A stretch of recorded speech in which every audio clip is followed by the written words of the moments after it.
Bonjour et bienvenue dans l'émission de voyance. Christophe, votre voyant, répond à toutes vos questions. Il s'appuie pour cela sur les tarots et sur son étonnante faculté d'intuition. Bonjour à tous et bienvenue sur le plateau de l'émission de voyance.com. Je suis ravi de vous accueillir pour cette nouvelle émission de voyance en direct. Écoutez, j'espère que vous allez bien, que vous êtes en pleine forme. Tiens, j'ai mon ordinateur qui me fait des rigoloteries. Mais c'est pas l'ordinateur, c'est l'interface, c'est très marrant ça. Alors, je vais vous demander un tout petit instant, il faut que je récupère une information. Comme quoi, vous voyez, même chez nous, ça nous arrive de temps en temps. On utilise quand même des outils qui sont assez de pointe. Donc, il faut bien que, de temps en temps, il nous en arrive aussi. Bon, en tout cas, j'espère que vous allez bien. J'espère que vous êtes en pleine forme. J'espère que Mercure ne vous crée pas trop de soucis en ce moment. On ne va plus avoir longtemps à le supporter. Il va bientôt arriver en balance. Qu'est-ce qui va être bien en balance? Vraiment, un Mercure de balance et vraiment un Mercure équilibré. Bon, même si c'est dans un signe d'air, ça crée encore une ébullition supplémentaire, mais une ébullition de vent, pas une ébullition d'eau ni de feu. Mais en tout cas, je pense que ça fera du bien à tous. Je ne sais pas ce que vous en pensez. En revanche, c'est... vous voyez, Mercure rétrograde, on va l'interpréter en symbolique. À l'heure actuelle, il se trouve en Vierge. Symboliquement, la Vierge, c'est la maison 6. Donc la maison 6, c'est la maison du travail quotidien, c'est la maison des petits mots, des mots MAUX, des mots chroniques, des maladies chroniques.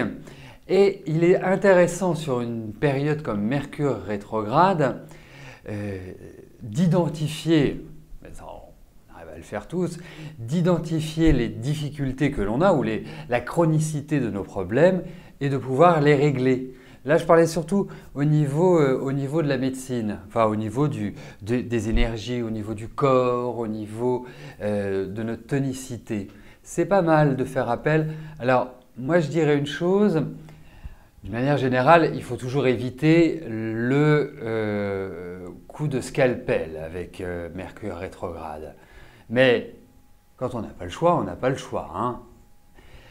En revanche, tout ce qui peut être, je dirais, magnétisme fonctionne, je pense, très bien sur cette période-là. Voilà. C'est une petite info. Oui, vous avez peut-être laissé Mercure dans le thermomètre, mais ne vous inquiétez pas, il est tout à fait grand pour en sortir par lui-même. Mercure, on ne le tient pas. Vous savez, Mercure, c'est l'enfant. Mercure, c'est l'adolescent. Mercure, c'est le jeune adulte. C'est celui qui est beau, qui a beaucoup de charme et qui pense que le monde lui est acquis. Ben non, ne frappez pas votre collègue. Mais vous voyez, c'est marrant parce que on parlait du travail quotidien et Mercure, effectivement, comme c'est une communication, c'est aussi les nerfs, Mercure.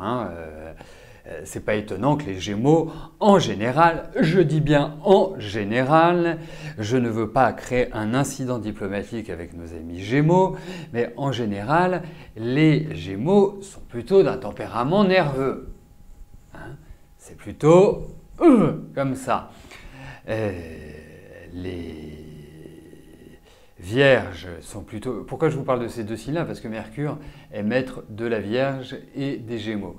Et les Vierges peuvent être plutôt assez froides de prime abord. Vous voyez, ce sont deux aspects, je dirais, mercuriens. Donc forcément, quand Mercure est rétrograde et au demeurant, lorsqu'il se trouve en Vierge ou en Gémeaux, ses forces sont décuplées, son importance est vraiment prédominante. Voilà. Allez, c'est très bien. Moi, je suis Scorpion, Rosanna, vous voyez. Mais Capricorne, ça va très bien avec la Vierge.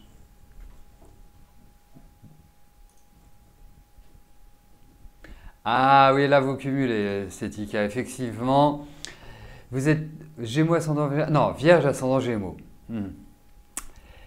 Ouais. Au moins, vous êtes consciente que vous avez un cerveau. Parce qu'il tourne tellement que vous dites que vous avez réussi à identifier d'où ça venait. Faut... Détendons-nous. Allez, Frédéric, bonjour. est-ce que Nathalie va sortir de votre vie? Elle compte beaucoup pour vous, vous pensez que vous comptez aussi pour elle, mais vous avez l'impression qu'elle rejette les sentiments qu'elle a pour vous.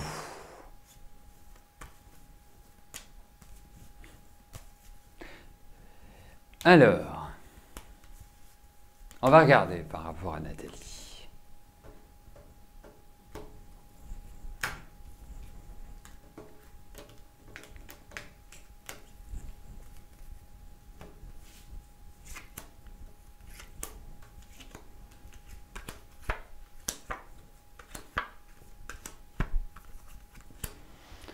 En fait, c'est très curieux parce que j'ai l'impression qu'elle ne sait pas ce qu'elle veut réellement dans ses sentiments. Et pourtant, je trouve que c'est une femme qui est extrêmement volontaire, dynamique et qui est plutôt autoritaire.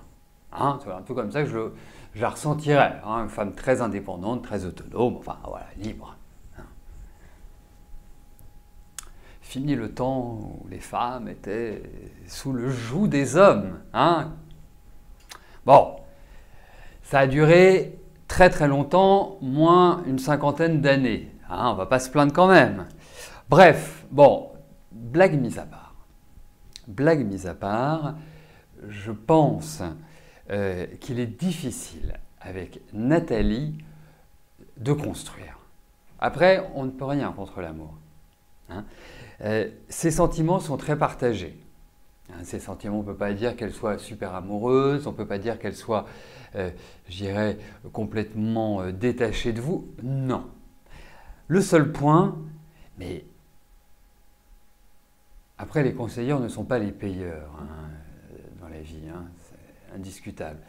Mais vous vous mettez dans une béchamel infernale avec Nathalie. Vous allez... elle est certainement très attirante, elle a un côté comme ça un petit peu masculin, un petit peu original, un petit peu singulier, ça indiscutablement. Mais elle est très instable. C'est ça le problème. Alors vous, qui venez de traverser une période qui n'a pas été facile, loin de là, eh bien, je trouve que, en fait, c'est pas du tout cohérent comme relation. Alors pour moi, vous me demandez de vous aider. La seule façon dont je puisse vous aider, c'est de vous dire, est-ce que vous êtes sûr, malgré toute la tristesse que cela pouvait entraîner, êtes-vous sûr de vouloir cette femme-là? Parce que vous n'êtes pas au bout de vos peines, hein. Sachez-le. Après, voilà, c'est votre histoire, c'est votre vie, mais vous n'allez pas être heureux. Voilà. Je suis un peu radical, mais c'est le sentiment que j'ai. Elle est très compliquée. Très, très compliquée. Et je ne sais pas mais depuis, à mon avis, 2-3 mois, elle est encore un peu plus compliquée. Je trouve que sa vie n'est absolument pas cohérente et on a l'impression qu'elle veut partir loin, qu'elle veut faire tout à fait autre chose. Donc, pour moi, même si je sais que je vois que vous avez envie, que c'est viscéral, moi, si j'étais vous, eh bien, j'irais voir ailleurs, hormis si vous aimez les histoires compliquées, ce qui peut tout à fait être le cas. Mais en tout cas, l'aide que je peux vous donner, ce n'est pas une aide en vous disant tout va aller bien, prenez votre temps, parce que déjà, elle ne prend pas son temps, et deuxièmement, vous n'êtes pas dans des périodes où vous avez vraiment votre mot à dire. Donc tout cela conjugué, eh bien,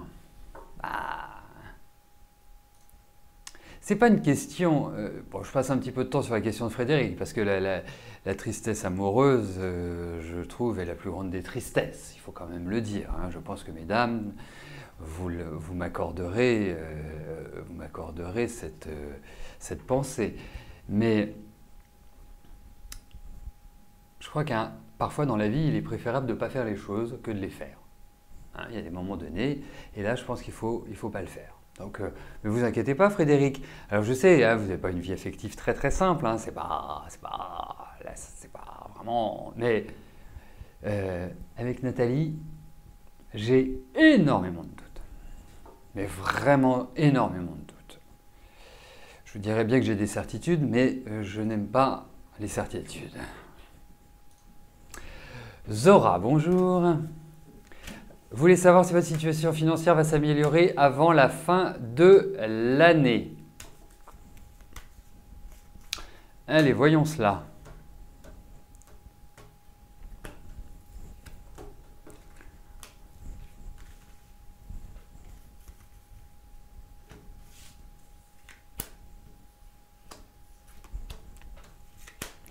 Allez.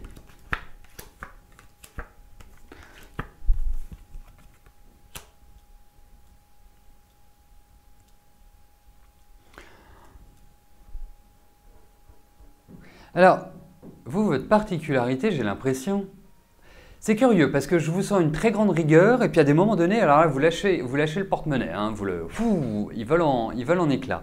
Et c'est très curieux parce que j'ai l'impression que vous jouez sur ces deux tableaux. C'est l'impression que j'ai. Hein. Donc, pour moi, je pense que, écoutez, il n'y a pas a priori de problème majeur. Évitez les coups de cœur, c'est-à-dire que, alors, le principe des coups de cœur, c'est justement qu'on ne peut pas les éviter. Hein.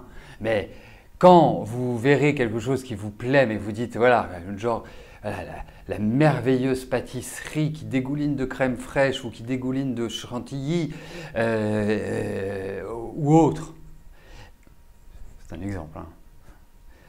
Eh bien, dites-vous non, ce n'est pas le moment. Ce n'est pas le moment. Mais quelque part, moi je ne vous vois pas manquer d'argent. Voilà. Donc après, d'ici la fin de l'année, pour moi c'est… écoutez, ça va. Et effectivement, il n'y a jamais de hasard quand une question arrive. Je trouve que la période est justement bien pour être là, pour recadrer, pour recentrer. C'est excellent. Mais je dirais que vous faites quelques sueurs froides à des moments donnés. Hein, il faut être clair. Il faut être très clair. Mais bon, ça passe. Voilà.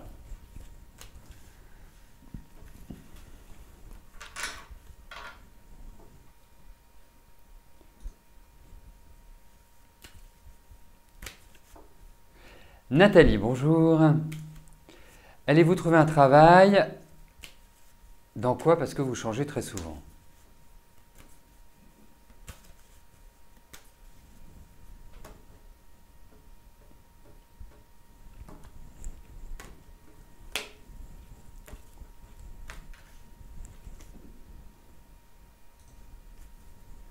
Allez, voyons au niveau de votre travail ce qui se passe.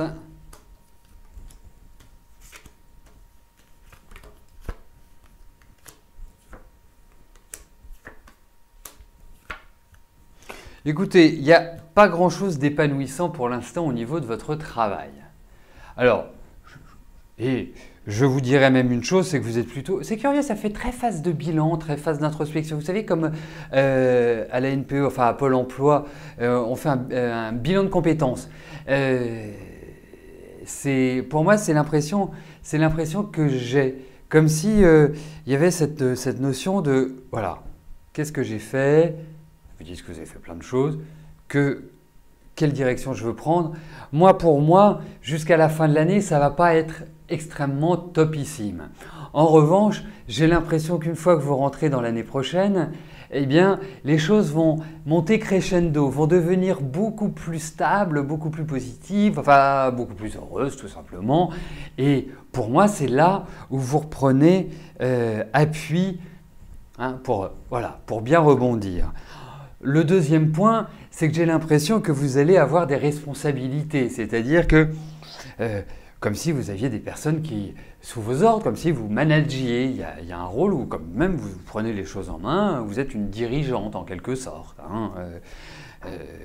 C'est aussi c'est mon sentiment, hein. C'est ce qui apparaît. Vous avez vraiment cette capacité. De toute façon, vous êtes très autonome. Hein. Je sais pas, au vu de ces cartes, j'ai vraiment le sentiment que vous êtes quelqu'un qui n'aimait pas trop qu'on vous donne des ordres et qui aimait avoir quelqu'un au-dessus de vous qui vient vous titiller. Vous savez ce que vous avez à faire, vous le faites bien et puis vous n'aimez pas rendez compte.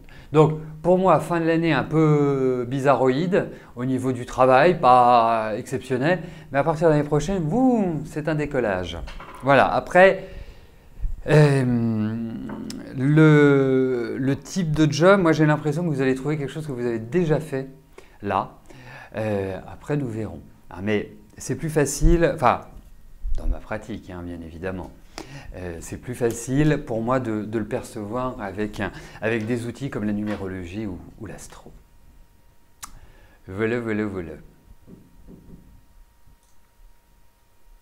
Alors j'ai plusieurs choses à vous dire. Alors effectivement, parce que je rebondis tout à l'heure par rapport au livre d'or, n'hésitez pas à laisser vos observations, vos commentaires sur le livre d'or. Ces observations, ces commentaires, ces appréciations peuvent porter aussi bien sur les voyances que Rose et moi vous faisons, que ce soit pendant les émissions, que ce soit en privé. Il ne faut pas vous priver de le faire. Mais ça peut être aussi bien sur le site, sur ce qu'on trouve sur le site, sur l'ambiance du site. Voilà, il faut être très open-minded, comme on dit, très ouvert d'esprit. Voilà. Et le livre d'or est accessible à tous. Hein? Donc, n'hésitez pas, il est fait pour ça. Vous pouvez le trouver en bas de page, vous cliquez sur le livre d'or et vous pouvez également le trouver sur la page d'accueil du site internet. L'autre point que je voulais aborder, vous avez certainement reçu ce matin ou ce midi, enfin aujourd'hui, un mail vous annonçant la reprise des cours de tarot et de numérologie que j'organise. Donc, vous avez un lien qui vous mène à la préinscription. Qu'est-ce que la préinscription? C'est tout simple. Ça vous permet de définir la discipline que vous souhaitez apprendre, les jours auxquels vous êtes disponible et les moments de la journée. Donc, vous remplissez, si vous voulez participer au cours, hein, si vous ne voulez pas y participer, vous ne les remplissez pas, bien évidemment. Vous remplissez et puis à partir de là, moi je prendrai contact avec vous pour organiser. En sachant que ceux qui sont sur Paris peuvent tout à fait, Paris-Île-de-France, peuvent tout à fait venir à la boutique rue Lecourbe pour participer au cours. Ceux qui sont sur Paris, en province, en Belgique, en Suisse, au Canada et ailleurs, partout dans le monde, sachez que les cours se font également par Skype, hein, les uns avec les autres. C'est l'avantage. Donc, les cours démarreront début octobre. Donc, votre intérêt pour le tarot ou pour la numérologie, vous souhaitez prendre des cours, eh bien, vous remplissez ce formulaire d'inscription, de préinscription. Voilà, puis si vous avez des questions, si vous avez des questions, eh bien, vous me téléphonez. Voilà. Ah, vous ne voyez pas le livre de Michel Odoul dans votre boutique? Ah oui, en ligne, oui. Ne me le dites pas, ne me dites pas ça, parce qu'effectivement, on a plein de références à mettre en ligne, mais il faut du temps. Ah, remarquez, c'est une bonne idée pour l'inauguration que ça se fasse par Skype. Pourquoi pas? Pourquoi pas? Mais le plus simple, c'est quand même de venir à Paris, hein, de venir passer du temps, un petit peu de temps à Paris. Je vous préviendrai de toute façon suffisamment longtemps à l'avance, ce sera au mois d'octobre. Hein. Suffisamment, et ce sera à mon sens avant les vacances de la Toussaint. Voilà, je pense. Je pense que ce sera comme ça. Mais je vous en dirai plus.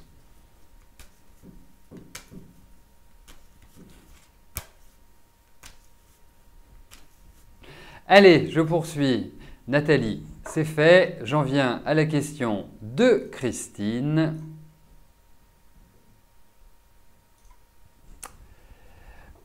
Rose et moi, vous avions prévu une rencontre amoureuse fin 2015. Rien.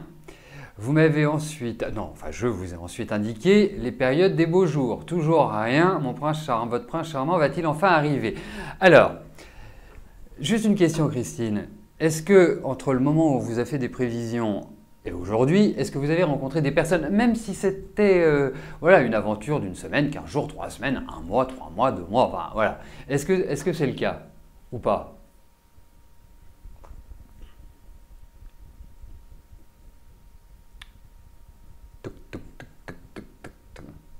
Voilà. Après, moi je vous l'ai déjà dit de très très nombreuses reprises, c'est qu'en fait, dans ma pratique, hein, je ne dis pas que c'est universel, hein, je vous explique pour moi, ma façon de fonctionner. C'est assez simple. C'est que, effectivement, on peut voir les rencontres, les périodes qui sont tout à fait idéales. Après, pour voir si c'est sérieux, il faut l'avoir rencontré. Voilà. Et pourquoi je vous dis ça? Parce que j'ai constaté que j'avais de bien meilleurs résultats dans ce sens-là. Donc, on va regarder par rapport à votre vie affective, on va voir ce qui en ressort, mais je connaissais la réponse, de savoir si vous aviez rencontré des personnes, je le savais, mais effectivement, tel que vous formulez votre question, on a l'impression qu'on s'est planté, mais de A à Z. Vous voyez? Voilà. Alors, moi, je revendique tout à fait les plantages. Hein. C'est celui qui fera un jour 100% en voyance, franchement, on pourra lui ériger une statue. Mais j'aime bien que les choses soient bien cadrées, bien centrées et bien comme il faut. Voilà. Allez, Christine, voyons pour votre vie affective. Voir s'il va enfin arriver.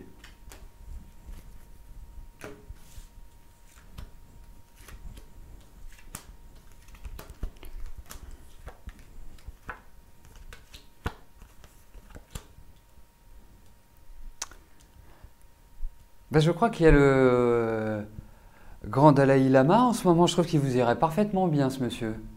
En fait, j'ai l'impression que vous recherchez un sage.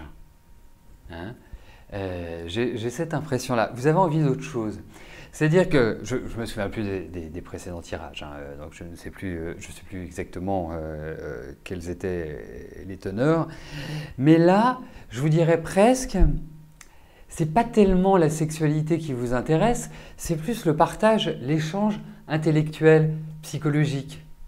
Et ça, je trouve ça pas mal. Vous voyez, c'est mon impression. Hein.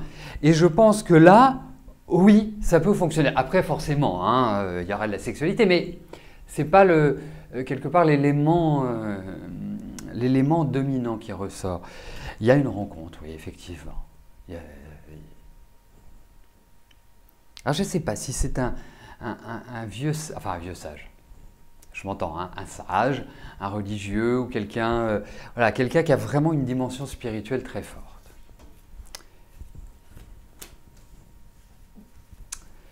En fait, c'est ça qu'il faudrait. Il faudrait avoir deux types de personnes parce qu'une personne qui ait une activité sexuelle débordante et qui en même temps soit un grand sage, je ne sais pas si ça existe.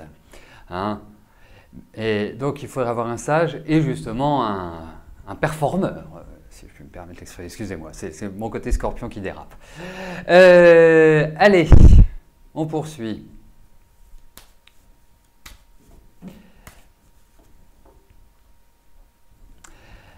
Gwendoline, bonjour.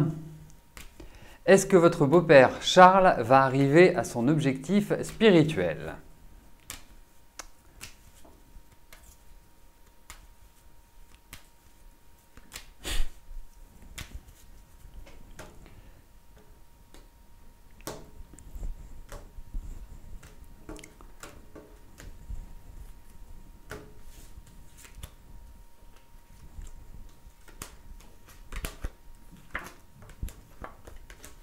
Ok, oui, il va y arriver sans aucun problème. Sans aucun problème. Là, il y a une belle évolution. Il a peut-être été ralenti, il y a peut-être des choses qui remet en cause, mais je pense que oui, il va y accéder, indéniablement. Hein. Il y a vraiment cet aspect-là. Non, il y a une belle élévation, et puis là, je sens qu'il est en train de vraiment opérer un grand changement d'existence, de vie, de façon de penser, parce que je pense que la vie actuelle n'est pas toute rose. Hein, j'ai cette impression-là. Voilà. Mais oui, il va réussir à l'atteindre. Pour revenir sur les livres, sur la boutique, si vous souhaitez un livre qui n'est pas encore sur le site, vous appelez et soit on l'a à la boutique et puis on vous l'envoie dès le lendemain ou sous 48 heures, soit on ne l'a pas, on vous le commande, ça va très vite, ça va très vite. Donc vous n'hésitez pas, hein. Je pensais d'ailleurs au livre de Michel Odoul qui est un excellent ouvrage, hein.